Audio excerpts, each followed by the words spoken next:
Hello YouTube, this is a follow-up for the video for spin welding with an angle grinder. I've completed the reinstallation of the tank. It's installed in a J-Flight 145 RB SLX Baja edition. And so in this video I will try to briefly cover the start and reason for the project and follow up on the performance of the spin welding. So here is the tank installed, and there's the fitting with a that I spin welded with a plug installed. I pressure tested the tank by putting a garden hose in the fill tube and turning it on all the way. The tank did swell up much more than I expected, actually, and it had a fair amount of pressure on it. I didn't put a gauge on it to know exactly, but this tank is usually without pressure, and it held with no leaks. I had initially intended on using this style of plug. It's made out of the same material as the tank. I thought it would look better. This one's a Greenleaf brand I got at Tractor Supply, and I ended up not using it because it only threaded in a turn or less, and then it just felt like it was too tight. So I ended up going with the hardware store special here, which is fine. It'll be under the seat and probably never to be seen again. While I was doing this repair upgrade, I did upgrade the vent and fill tubes with new braided hose and hardware. The vent tube previously was just plain clear tubing. It was pretty badly kinked. The fill tube was, I think it was a ribbed pool hose, white ribbed pool hose, and it was sealed off with some kind of white sealant. It just didn't look the most secure for leaks. So I did that just to save myself the trouble in the future. The kind of the reason for this whole project was the bed frame / seat in the driver's side, left-hand side of the camper, was just not very secure, not very strong. It creaked and wasn't really secured to anything. It was kind of just floating. Like this part here was just basically kind of tacked on the end and just kind of hanging there. So that was what prompted the whole project to begin with, was I wanted to make it a little more sturdy. I didn't realize that some of the wood had splintered, and just overall was not very good condition, especially for being at the time 2-year-old camper. The opposite side was fine. It's sturdy. I left it, no problems, but I did end up doing like a complete, more secure frame with supports that are anchored to the wall and down to the floor. It's definitely more sturdy probably than it has to be, but I'm happy with that. And also, as part of this project, while I had the tank out, I did move the water pump more toward the rear of the camper. It was pretty crowded in this area, so the water pump used to attach right here, which feeds into the tank and splits off for the winterization hose, which is this clear one, and we'll get to that in a minute. So I ended up getting their, again, Greenleaf brand from Tractor Supply.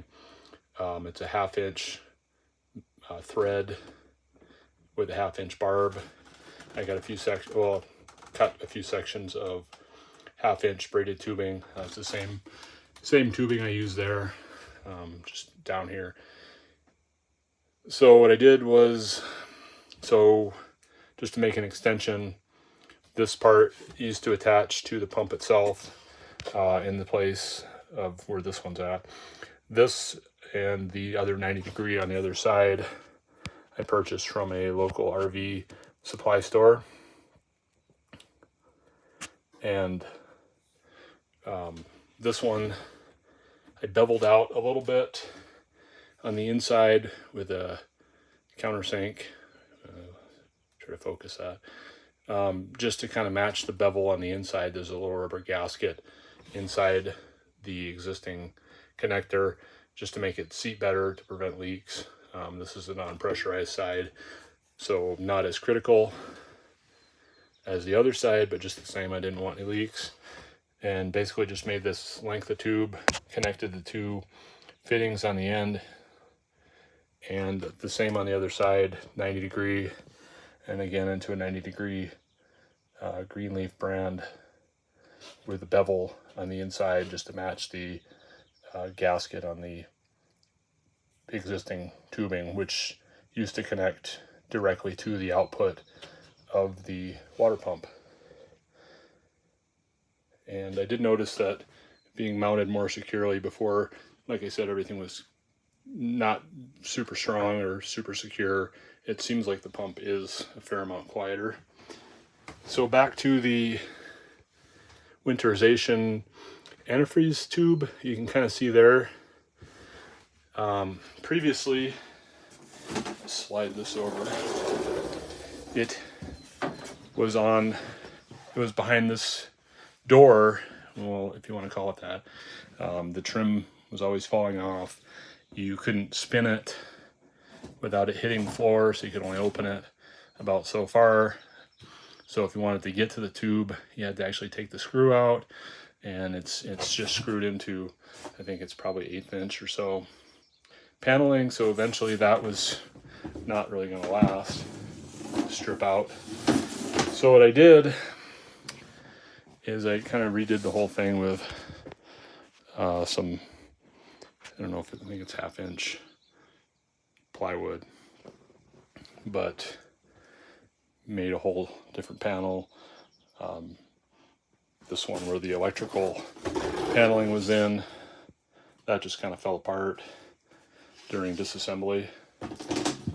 So to access the winterization tube, I just built this little enclosure here.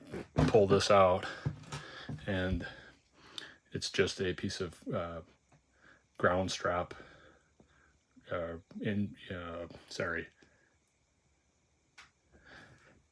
shielding cable is the word I'm looking for, from the inside of a wire. I forget how many wires were in it, but you can use any wire, whatever you have. I just happen to have this, my scrap stuff. So I got these magnetic holders and associated little metal blocks. And these came from Home Depot.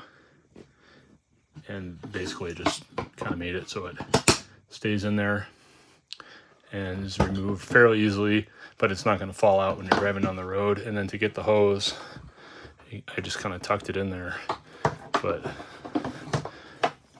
oops. And that should be a little easier to deal with than the paneling trapdoor. And I made it so you can reach in and get the valving, reach each one on the water heater. And also, if you'd rather in the future, if it needs to be taken out, you can just reach up and push the paneling up and access it as it is here without the cover on it. So overall, I'm happy with the project and how it turned out. There's no, like I said, no leaks on the spin welding. The winterization tube is a lot more accessible, and I like this magnetic enclosure a lot better than what it came with. So I'd say it's a success, and I'm happy with the project. Thanks for watching.